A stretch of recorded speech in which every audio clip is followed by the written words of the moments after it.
I'm Chelsea from the Truro Council on Aging, and today with us we have Abigail Archer from Cape Cod Cooperative Extension. Hi Abigail, how are you today? Hi, Chelsea. I'm good. Thanks for inviting me. Awesome, thanks for being with us. We appreciate it. Tell us a little bit about what we're going to be talking about today. Sure. I work for Barnstable County Cape Cod Cooperative Extension, and I do a lot of work with shellfish. So working with people who harvest shellfish, who grow shellfish, and who study shellfish. So this is going to be an overview of shellfish on Cape Cod, all the tasty species that we can eat, and then how do they actually get on our plate? Like what happens to get them to our dinner tables? Awesome, great. Well, thanks again, and I'm going to leave it to you. All right. So I'm going to share my screen.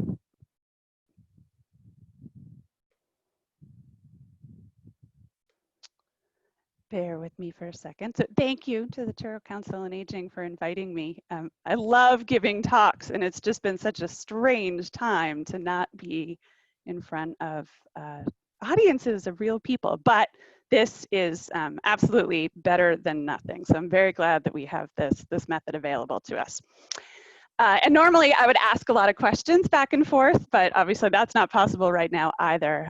So I encourage you, as you are listening to the talk, if you find something you have a question about, just write it down, and I'll give you my contact information at the end. And so feel free to call me or email me.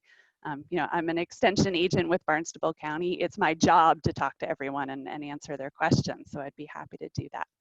So the title of the presentation is Shellfish Aquaculture and Harvest on Cape Cod. And I prepared the talk specifically for the Truro Council on Aging. My official title is Fisheries and Aquaculture Specialist with Cape Cod Cooperative Extension and Woods Hole Sea Grant. And so my position is funded by both groups, by both Barnstable County and Woods Hole Sea Grant. So my job is to work with people who interact with and make their money from marine resources on Cape Cod, and actually Massachusetts, but we focus on Cape Cod and southeastern Massachusetts. So that ends up being people who are harvesting shellfish, who work on water quality issues, who grow shellfish, and then the people who also manage our natural resources on Cape Cod. So our natural resources officers, river herring wardens, shellfish wardens.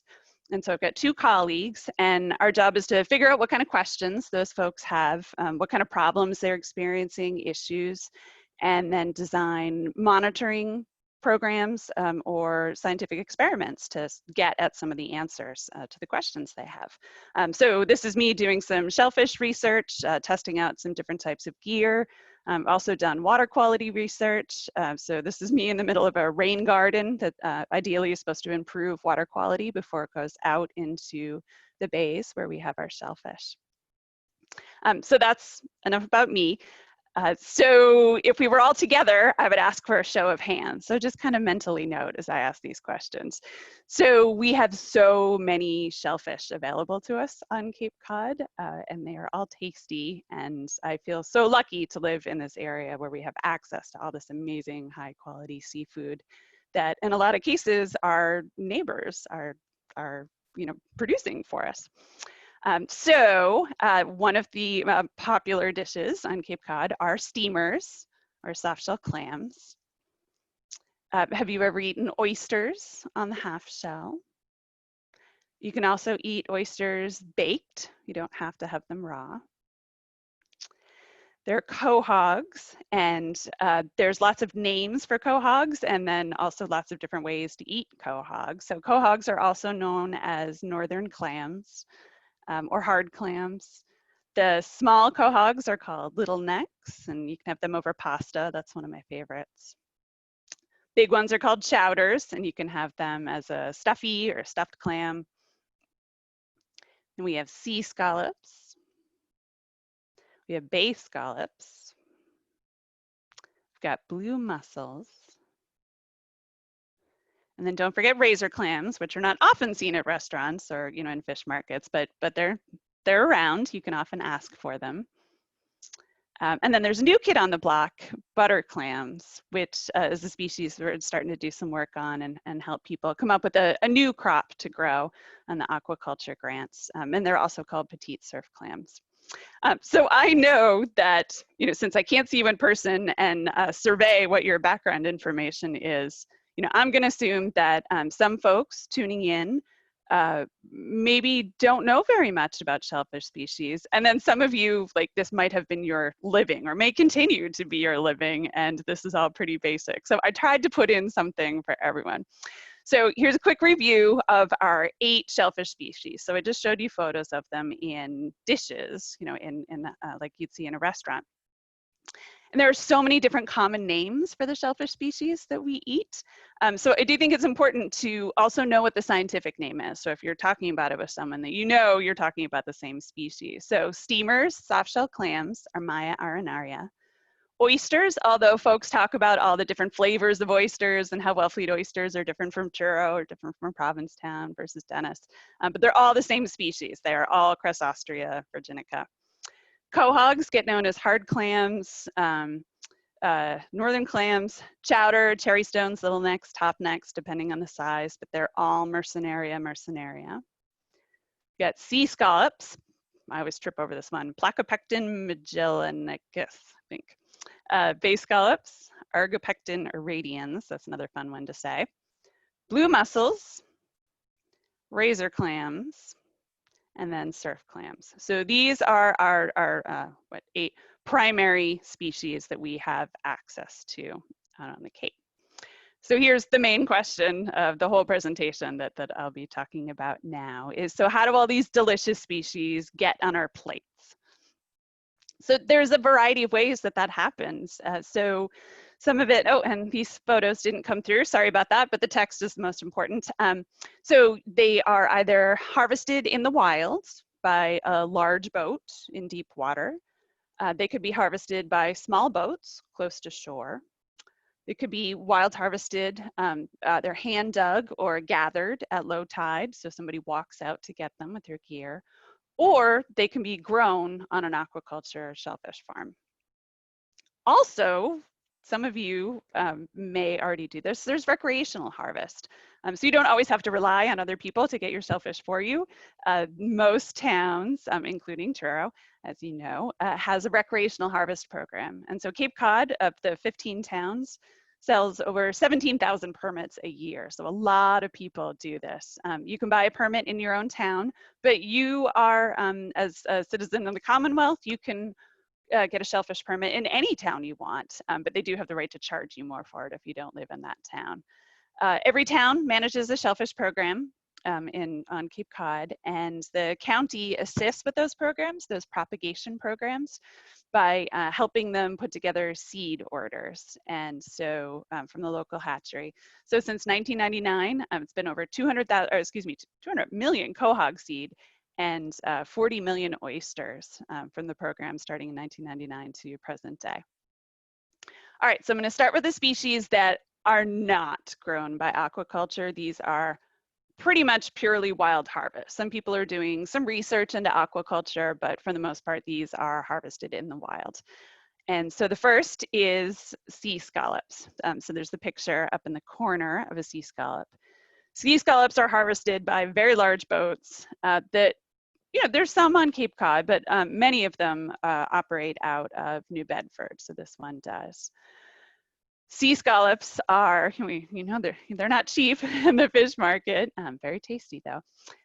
They are an incredibly high value fishery. So valuable, in fact, that New Bedford is the highest value port in the entire country.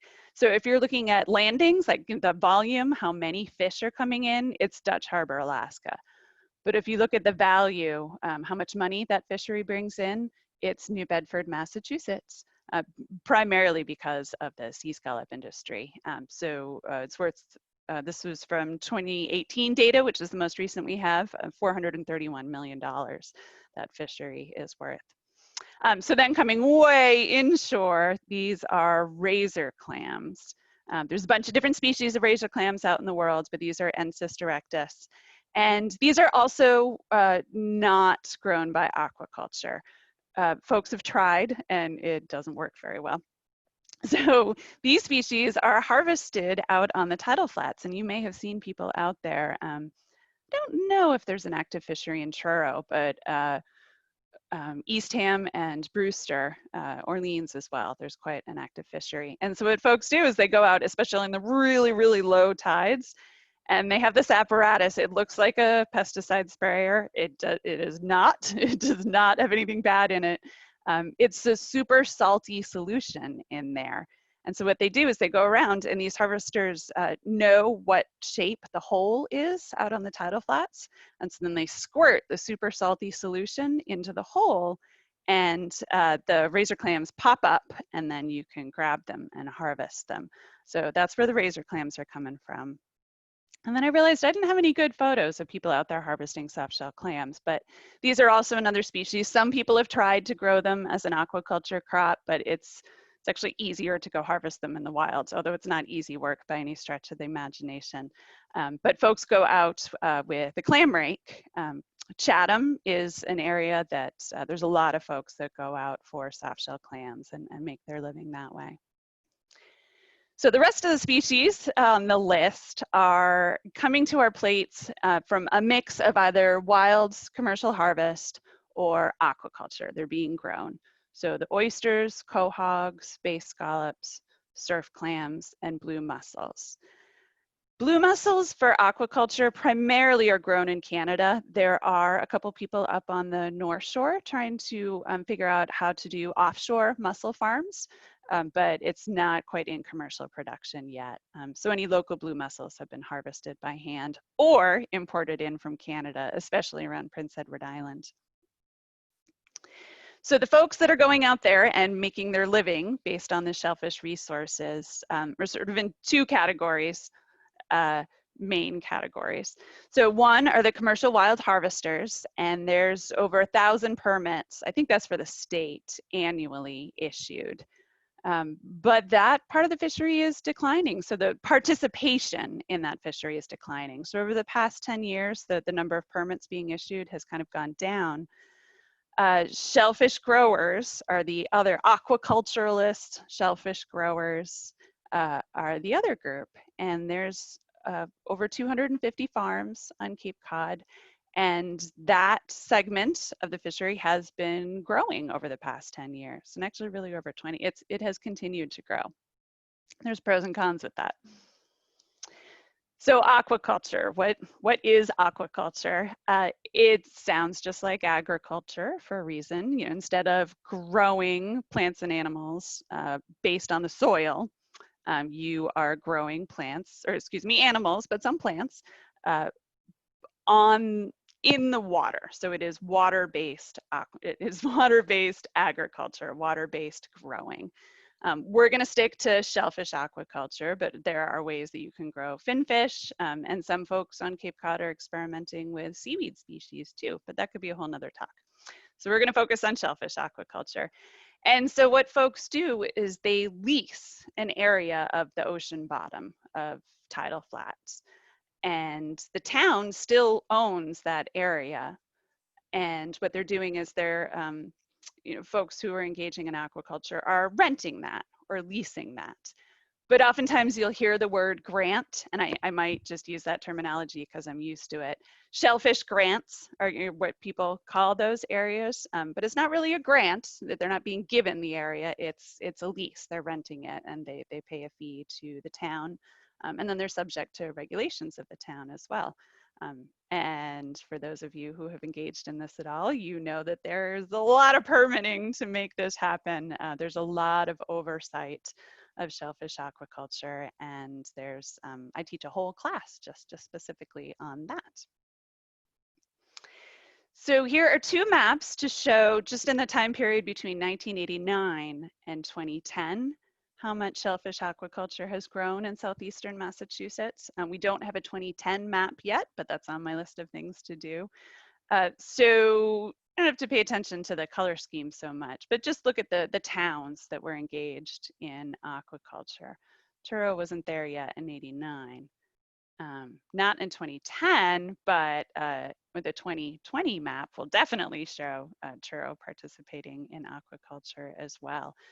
So you can see, over this time period, how many more towns, and then just how much more the production grew. So Barnstable and Wellfleet on Cape Cod are the two towns that have the highest production of shellfish from aquaculture.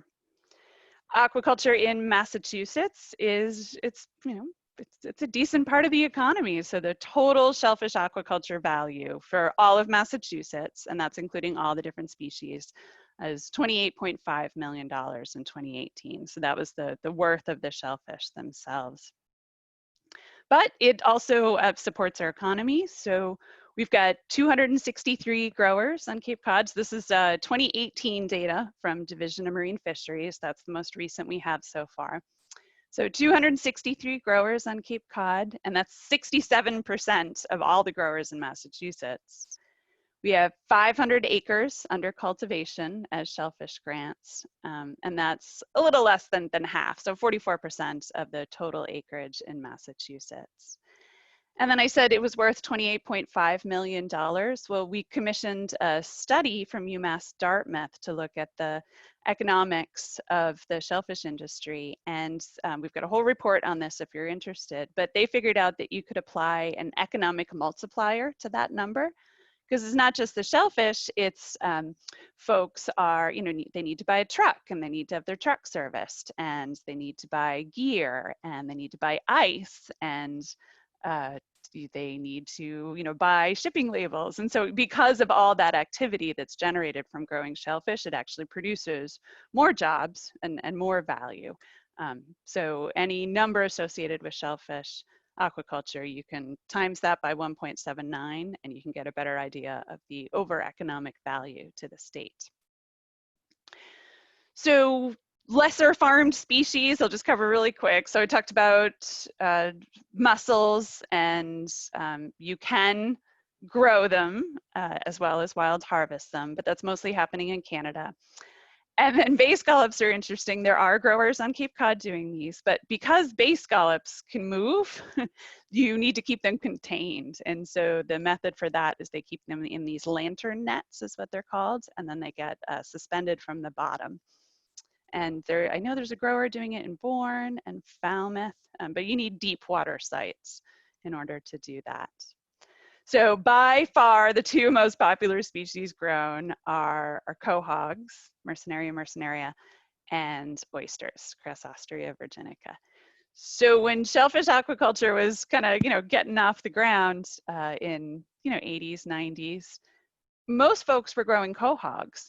Most of the focus was on growing quahogs on the bottom. Now it's the opposite. So I think this number needs to be updated a little bit. I think it's now 94% of the shellfish aquaculture industry in Massachusetts are oysters grown for the half shell industry.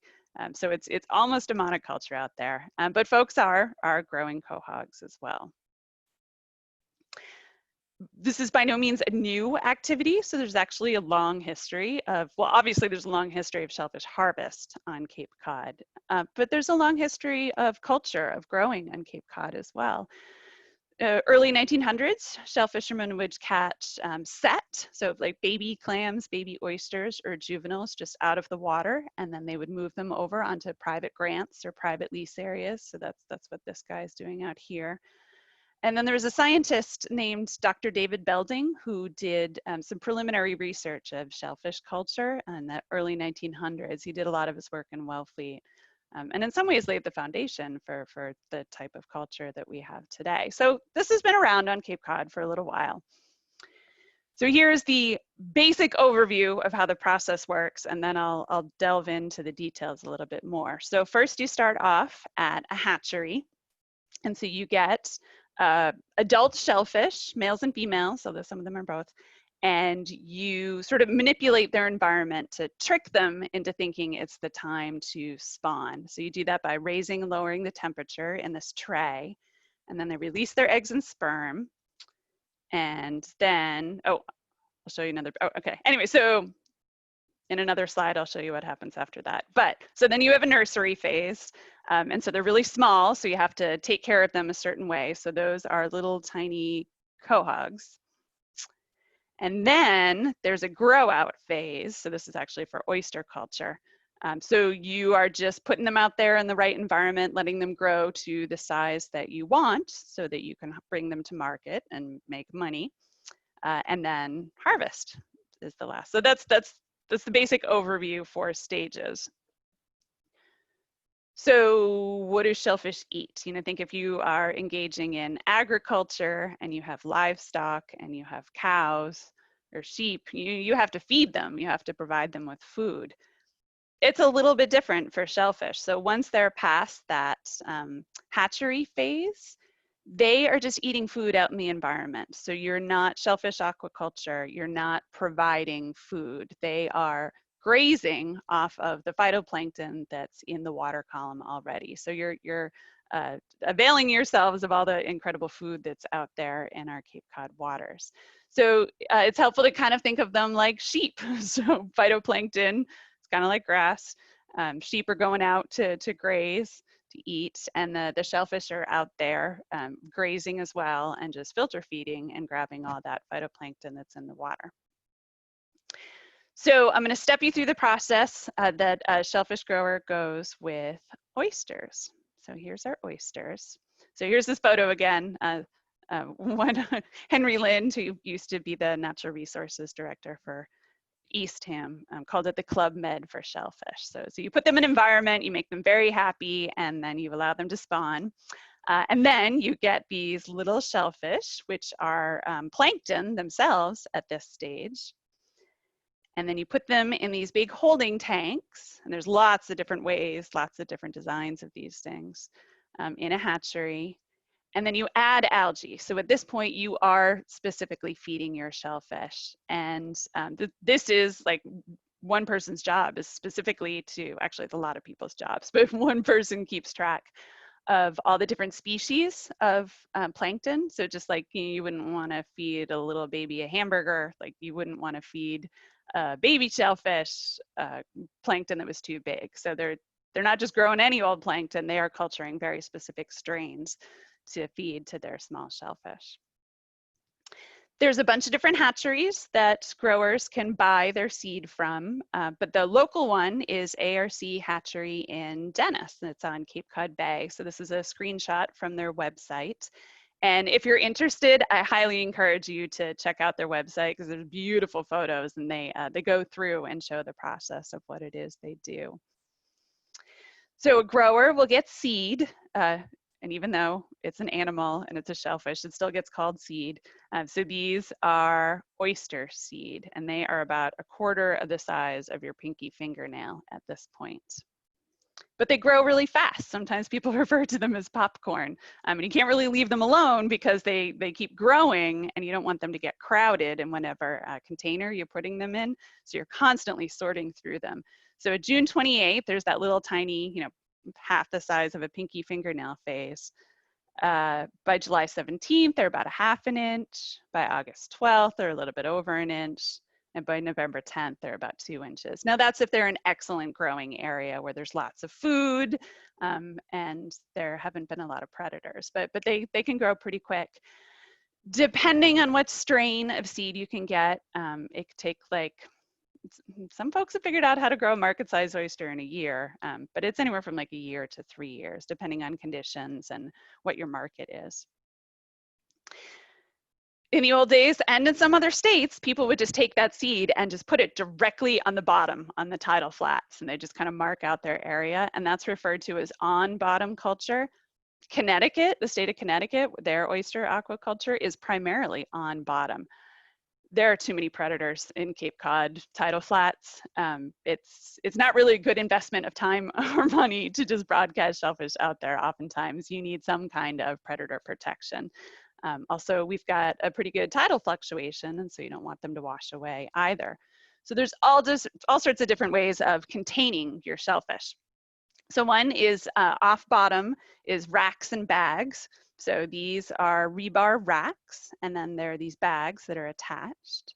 And then the oysters are inside those bags. So here's another example of rack and bag culture.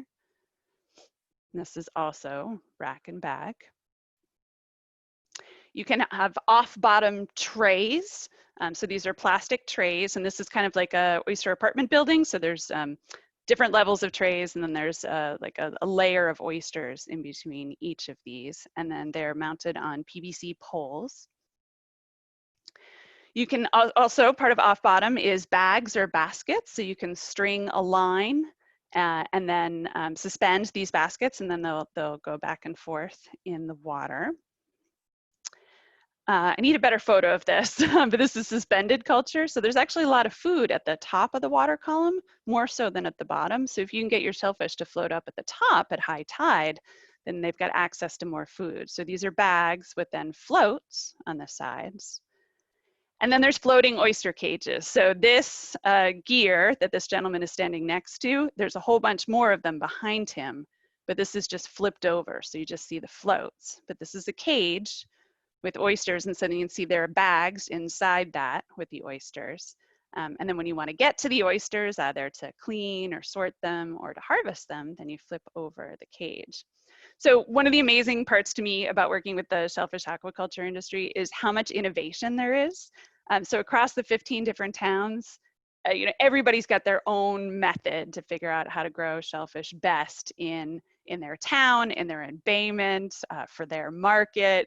Everybody's got their slightly different twist on it, and it's really cool to see all of the innovation and all the ideas that people come up with. So now we'll turn to quahogs. My last few slides, I'll bring you through the process of how quahogs end up on your plate. So they also start off, so the hatchery will sell seed, but they're little shellfish, to a grower. And you can see here, you know, also maybe a little bit less than the size of a pinky fingernail at this size. Growers can request different sizes though, but the bigger you get, the more expensive it is. So you have to, you know, weigh the pros and cons. You then have to, so quahogs are planted in the bottom, so you then have to prep your bottom, just like you would till a garden, but in this case, you're also getting rid of any predators because you don't want anything eating your baby shellfish that you just paid money for. You put together a trench around the edges because you are going to put protective netting over your baby shellfish so that they don't get eaten. And then you hold that mesh down with rebar. So this is a really long piece of rebar that this gentleman is holding. And that's actually what's going to hold the mesh down. Before you put the mesh in, so you grab your quahogs. This grower bought quahogs a little bit bigger than in the photo I showed you. You broadcast them out in your area. And then you get your friends to help you, hopefully, and your workers, and you put the net over the top and then you stake it down. And then you have to clean your nets periodically.